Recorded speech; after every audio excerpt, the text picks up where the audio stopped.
Hey guys, so given the last two videos have been push and pull, it's only right that today's is legs. It's probably my favourite leg session, but it's also probably my hardest leg session. We've got two big movements today, is banded leg press and a Smith squat, which both are moving pretty well for me at the minute. And given that I've never really got on with like a barbell squat or a Smith squat before, it's going really well. So my lower back is holding up at the minute, progressing every week, so hopefully we'll see some decent numbers on that today. I was going to kind of go over like my tips to grow your legs, how to get better legs, that kind of thing today, but I thought a better way to start it off in terms of giving you tips on building muscle would be overall tips on building muscle.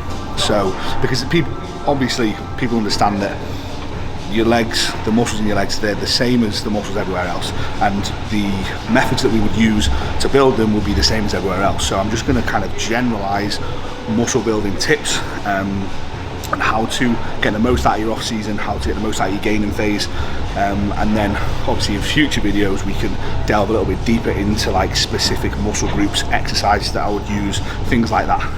But to start with, we will just go with overall tips on how to basically get the most out of your off season and build as much muscle as you can. In terms of where we're starting this session, legs for me always starts with what people would call the isolation movements. We don't really differentiate between like compounds and isolations in that sense, because a lot of people would see isolations as movements that you do after your compounds and there's no real direct progression to them, whereas what we do is we put them first because it allows to give us time to basically warm up, get our joints warm, and also allows us to direct a lot of focus onto progressing these movements, because like a seated ham curl, which is what we're going to do today, a quad extension, those movements are very specific onto your hamstrings and your quads, and if you can really direct a lot of work to them and progress them, your muscles are going to grow. So I think that takes us to tip number one before we've even started, is progressive overload in your training. So to me it seems not wrong, but in my opinion I like to always have a logbook with me in the gym. I feel like you are missing out on progression in the gym if you are not logbooking your training. That is my opinion. Yes, I have a very strong opinion towards a logbook. All of my clients use logbooks. I do feel like if you're not using one, you are missing out. The reason being is because without progressing your training, without seeing yourself get stronger over time, lifting more weight with the same perfect form, the same perfect technique, that is the driving force to knowing that your muscles are getting bigger, creating an adaptation in your body, your muscles getting bigger to be able to lift more weight. That is, scientifically, it makes sense.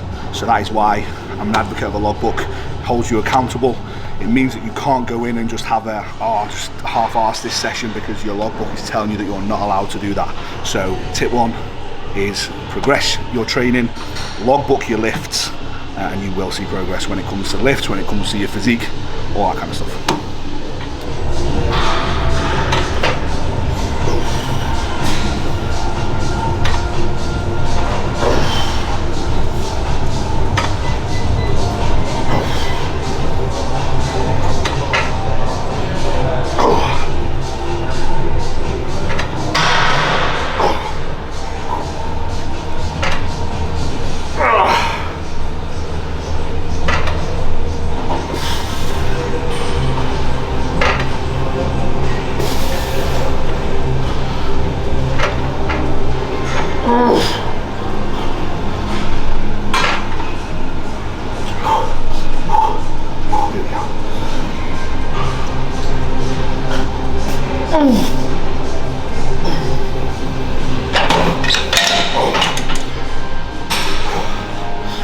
2-second pause at the bottom of that one.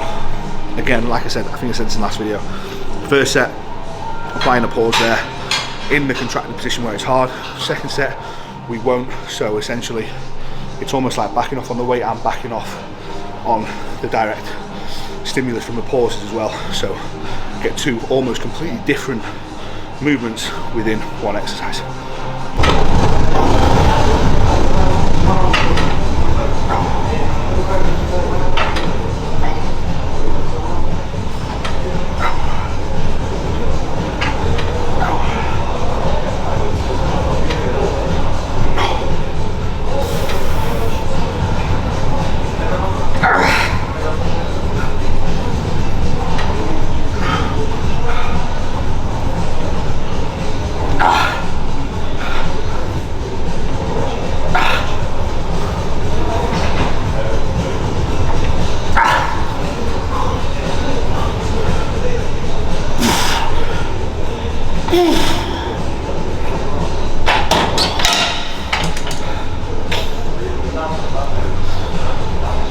Another thing with training, which I think holds a lot of people back, I'm not sure if this is a fear of doing the reps or just a sheer like not wanting to do the reps, but it's leaving reps in the tank. So people finish reps, finish sets, and I either look at them and think, you had like 3 or 4 more there, you are selling yourself short of progress, or you're making your last rep look like a last rep even though you've got 3 or 4 more. So many people are doing ball clean reps 7, 8, 9, suddenly 10 is the hardest rep on the planet, face is red, like bloodshot eyes. It's like you're making it that hard, whereas you could have got 15 if you just kept going with your tempo. And like I said, I'm not sure if people are scared of doing them reps or they just don't want to because it hurts. Either way, you're selling yourself short. It's not, if you don't want to do those reps, I'm not saying you have to, but if you're preaching all this shit about progress and training to failure and all that kind of stuff, don't be selling yourself short of reps like that, because an educated eye can see right fucking through it. And when I'm seeing people, like I say, do 7, 8, 9 perfect reps, so easy, suddenly one rep is the hardest thing in the world, it looks like it looks like you just ran straight into a fucking wall. Come on, you know, it's very obvious. So have a step back, have a word with yourself.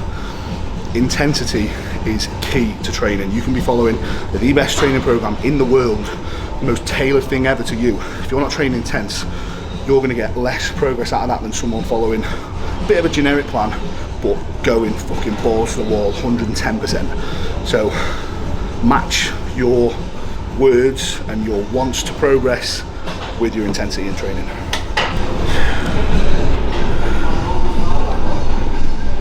Oh.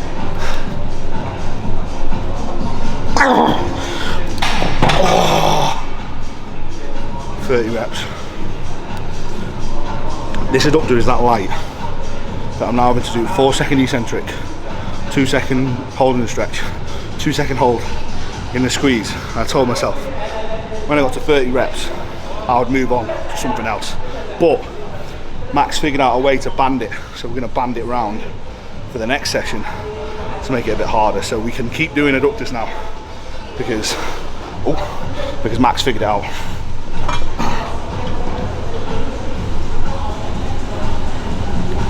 For reference, you can't pin a plate to it. Before someone says, oh, pin a plate to it, you can't pin a fucking plate to it because these are in the way.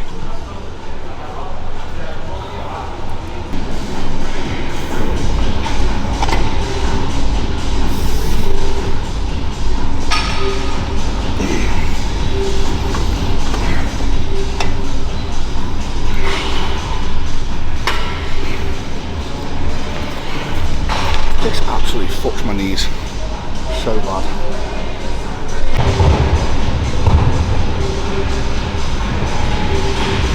I think I mentioned this last time, didn't I? About this, so the different places we can load this.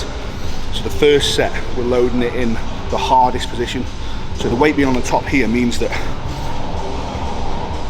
oh mate, it's meant to be loaded on the bottom, scrap that. Wait a minute, who are you?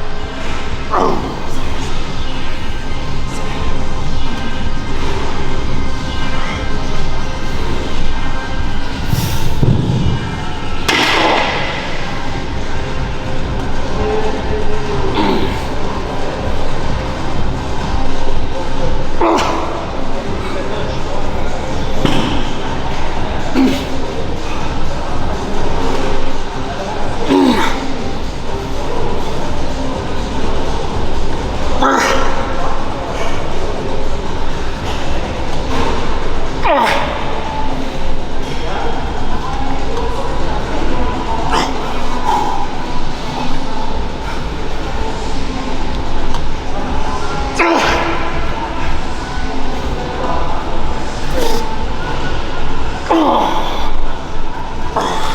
as I was saying before I got that wrong, the way we load this, well, we've loaded it at the bottom, not the top. We're making it in the first set as hard as possible. So when the quad is in like a fully contracted position at the top, there is the most weight bearing on it, and that is to basically challenge the quad in the shortened position. We then put a 4-second eccentric on it, again, because as the quad is coming back down and it's contracted, it makes it harder. But we take that away for the second set. We'll load the middle, so it's a much more straightforward set, a little bit easier. I'm gonna get my fucking breath back first.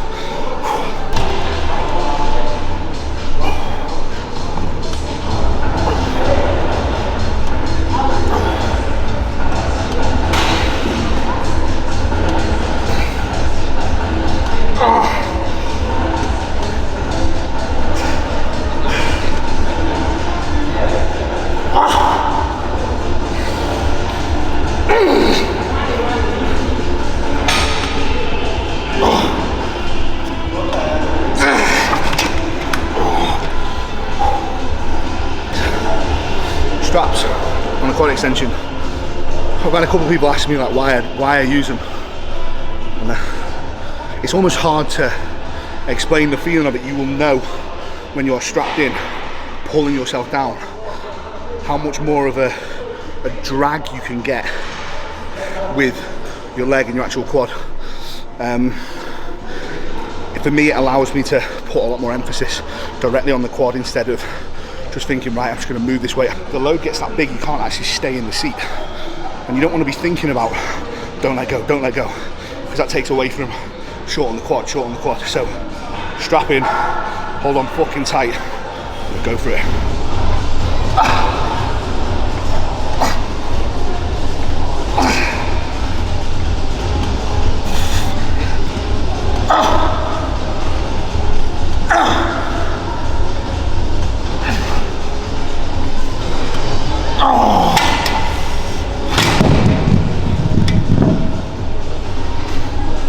Made a bit of noise then, didn't we?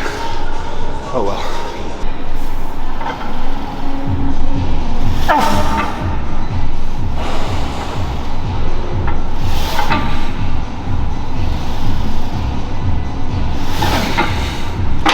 The only problem with leg press after those 3 sets of quads is it's fucking hard, especially with the bands on it as well. This is the first time I've ever ran a proper banded leg press, and it beats me up big time. Another tip, as I'm stood here thinking, fucking hell, I've got a lot of food to eat today. To build muscle, evidently, you've got to be in a calorie surplus. A lot of people are very quick to say, oh no, this is too much food now, I can't eat anymore, blah blah, and that's fine. But you've got to understand that feeling uncomfortable in terms of pretty much everything, to be honest, in terms of your training environment, in terms of your body weight, in terms of maybe the amount of food you've got to eat, sometimes it's necessary when it comes to building muscle. I've seen and had clients who are able to build muscle and just continue growing, eating a very, not low amount of calories, but like 3,000 to 3,500 calories. That's a nice amount for anyone to take in a day. It's not hard. But then I've also seen guys who are maintaining weight on like 6,000 calories, and we're just looking for any way to efficiently get more food in. And unfortunately, you cannot decide which of the two that you are. If you have to eat more food to build muscle, you have to eat more food to build muscle. I think sometimes it takes seeing someone build a lot of muscle and seeing them uncomfortable eating a lot of food, that kind of thing. It takes seeing that. Some people just think, shit, maybe you do have to do that. So I think, yeah, if you want to build muscle, overall you've got to be in a calorie surplus, obviously. But if you individually are not gaining weight or seeing improvements on the food that you are eating, just understand that you don't get a choice whether your body grows on X amount of food or not. You might have to eat more food, simple as.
I used to do 3 sets on this,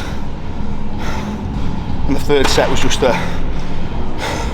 unbanded, just go to failure, and we had to take it out because it was just fucking me up so much, especially going into 1 set of Smith squats now.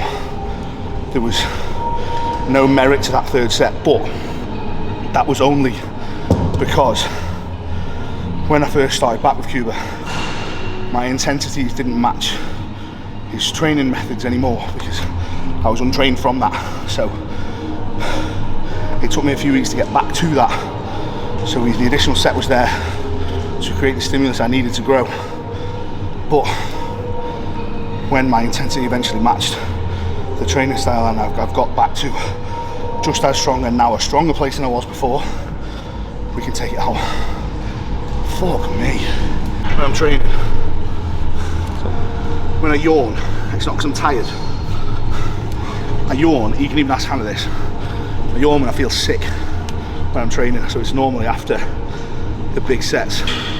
It's because I feel like I'm going to be fucking sick. So that's why I yawn. I don't know why, I couldn't tell you why, but I googled it. And apparently that's why. I do feel sick, so it makes sense.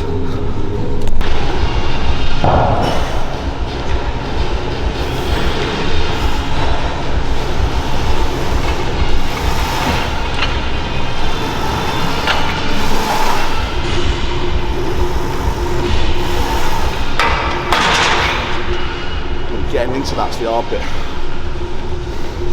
I feel like as I get bigger, my mobility in like my upper chest and shoulders is very bad, and it's starting now to get to the point where staying inside that is putting a lot of pressure on my elbows and my wrists, and that is carrying over into my my other training. This is kind of like sparked it that I need to probably have a chat with Cuba just to see what the best idea going forward with this exercise is. I have ran it from like 180 or 4 plates aside. I don't know if the bar weighs 20 or what, but 4 plates aside for a set of 6. The first session I did to 230 for 6 today. So that's 5 plates and a 5 for 6 reps today. Hopefully. That's if my mobility allows me to get in them, because last time I did these, I think I was 125 kilo, and I am 128.2 kilos today. So it's 3 kilos, and some of that is going to have gone into this upper section, which is really fucking doing me over from a mobility point of view. And I'll be the first to put my hand up and admit that I don't do any mobility work, and this is obviously why you should. So this will prompt me to start doing mobility and to have a word with Cuba about this exercise, see what he thinks is the best option, because I think in this position I would be a stubborn bastard and just go with it, and I would do anything in my power to make this work. That is where you pick up injuries. We've had the I text Cuba and just asked him what he wants me to do with that, and we're just going to take the squat out. I think, as I was saying about the leg press and taking the 3rd set away, as you kind of progress through an off season, you really have to understand how recovery, overall training volume, and how changing it and potentially pulling it back down can benefit you a lot when it comes to progress. And I think as much as I like doing a heavy squat, and if there was like a hack squat or something in it, I would love to do that instead. It's not going to be beneficial for me, especially when the issues I'm getting from that are not just this session. It's carrying over now. I've been moaning about elbow pain, haven't I, for like God knows how long, and wrist pain, and it's almost just clicked to me now that that's the movement that I struggle getting into, and I'm now feeling a direct elbow pain from that. So it's probably that. It's probably the squat's fault. It's not my fault, it's the squat's fault. But yeah, we're going to take it out, we're going to leave it. So we're just going to move on for the rest of the session now. It's probably a good job that I waited, because I feel like today I could have probably done some damage there. So it's a good job. I'm not too bothered.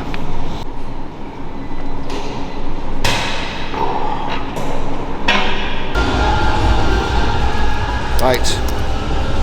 We always finish legs with biceps, because I've got small arms. Nah, in fairness, my arms are starting to come up now, and even Cuba actually told me my arms look better in my last check-in, which is a massive compliment because he's actually never told me I've got good arms before. He's only ever told me I've got bad arms. So to have a compliment on my arms was nice. Yeah, I think the last thing I wanted to touch on about tips for muscle building. I know there hasn't been a lot, but you can kind of take away what you can from what I've mentioned regarding the session itself and the volume, etc., and the couple of tips that I've put in. But the last thing, consistency over time. And I wanted to word it like that because it's almost two different things, but they go together hand in hand. Or everything I've said and everything I've mentioned about food, about training and progression, it's all well and good doing it, getting started doing it, but if you only plan on doing it for like 6 to 8 weeks, don't expect to see a lot of progress. And if you plan on doing it half-arsed, missing a meal here or there, having one of those I can't be arsed sessions here or there, don't expect to see loads of progress. You have to be willing to do this shit consistently every day, like second nature kind of thing. I almost come in the gym now, I don't even think, oh, I've got to write in my logbook, because I'm already writing in my logbook. It's just ingrained in me. And then the same with meals. I don't even think, oh, I've missed this meal, or oh my god, I'm meant to eat that meal, because I'm just drilled to eating X meal at X time. And you've got to understand that level of consistency is going to get you results. Doing that level of consistency for a long period of time. I'm not talking 6, 7, 8 weeks. I'm talking 6, 7, 8 months into years. That is going to get you results. Yes, you might have to do little cleanups, little mini cuts, that kind of thing as you go through. But that is just to keep everything efficient. You don't want to get to a level of body fat where you become sluggish, training starts to drop off, your recovery is starting to slip, your sleep is starting to slip, your actual want to train is starting to slip. That's when you know you should probably pull back, mini cut, and then you can go again, get yourself into a sensitive place, push again. But I think a prime example of this is my position right now. The last time I stepped on stage was 2019 as a junior bodybuilder. So that's 2 years ago from now, and there's a very good chance, in fact there's like 100% chance, that I won't compete this year, and I'll compete in 2022 if not 2023, and that is just dependent on the progress that I make. Me and Cuba had a chat the other day, and we are both on the same page, and we both understand that I'm probably going to have to be a comfortable 136, 137 kilo based off what I look like now and the relative progress we've seen to even come close to being competitive as a super heavyweight. I'm about 128 now. I won't get there in this push, I won't get there in this run. We want to see 130 comfortably in this body composition, so I'll have to then pull back and go again, and that will it'll take time. It's going to take a long time. It's going to take a lot of consistency with me not missing meals or fucking sessions off. I'm going to have to be very consistent for a long period of time, and like I said before, sometimes it takes seeing it to actually understand that that's how you do it. So I kind of want to be that example. I want to be that driving factor for a lot of people, understanding that you can build a significant amount of muscle, because 2 years ago in 2019 I was 210 pounds, and today I'm 282. And 2 years before 2019 I was probably about 180 pounds. So you've got to understand that it's taken me like 4 or 5 years to put 100 pounds of body weight on. I was dieted down, and this is peak off season, but you get the gist of what I'm trying to say. And I want to be that example that people look at and think, shit, that is actually how you do it. I guess more than anything I better shut the fuck up talking and show you. So that's kind of what I'm going to be doing over the next year or two. Driving my body weight up, driving my strength up, building as much muscle as I can, and then we get into the super heavyweights. But thank you for watching, guys. If you've got any questions about anything that I've said, drop them below in the comments, or ask me on Instagram. I guess that's probably the best place to speak to me, other than in the comment section. Please like, comment, subscribe, all that kind of stuff. See you in the next one.